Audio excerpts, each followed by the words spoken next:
s'accompagne de la naissance d'une opposition politique. Mais qui est le terroriste? Mr. Bush et son armée, ce sont eux les terroristes. Nous combattons pour la liberté, pour libérer notre pays. Abdul Jabbar al-Kubaisi était l'un des leaders de l'opposition à Saddam Hussein. Il est rentré dans son pays après 23 ans d'exil pour conduire la lutte contre l'occupation américaine. Notre lutte rejoint celle qui se déroule un peu partout dans le monde. En Europe, aux États-Unis, en Allemagne, en France, tous ceux qui combattent cette guerre anglo-américaine contre notre pays, l'Irak.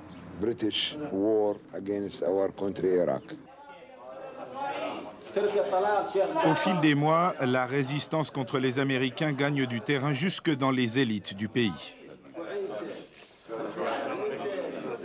Cette vénérable assemblée de cheikhs et de vieux chefs de tribus disent contrôler plus de 3 millions d'Irakiens, tant sunnites que chiites. Abdul Jabbar al-Kubaisi les a tous réunis aujourd'hui pour les exhorter à combattre l'occupant. Ceux qui combattent l'occupation de l'Irak sont les seuls garants de l'unité du pays. Et par la volonté de Dieu, vous êtes les combattants, vous êtes ceux qui garderont l'Irak uni. Des paroles qui font mouche auprès des vieux leaders. Beaucoup ont bénéficié pendant des années des largesses de Saddam Hussein.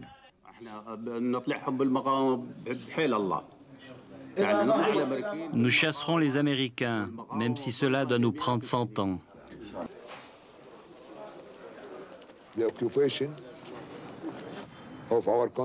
C'est ça l'occupation de notre pays. Ils contrôlent tout, ils volent tout, ils détruisent notre histoire et nos musées, ils tuent nos enfants. Et l'apparition soudaine d'une opposition politique autour d'Abdul Jabbar al-Kubaisi a vraiment de quoi inquiéter les Américains.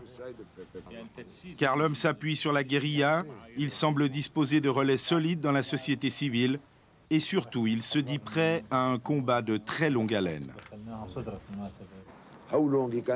Combien de temps pouvez-vous tenir, Mr. Bush? Je pose la question à M. Bush. Nous continuerons jusqu'à la fin des temps s'il le faut. Jusqu'à ce que Bush se décide à partir, jusqu'à ce qu'il comprenne. Quand? J'en sais rien. Nous devons combattre, combattre encore, jusqu'à ce que M. Bush dise que les Américains vont partir.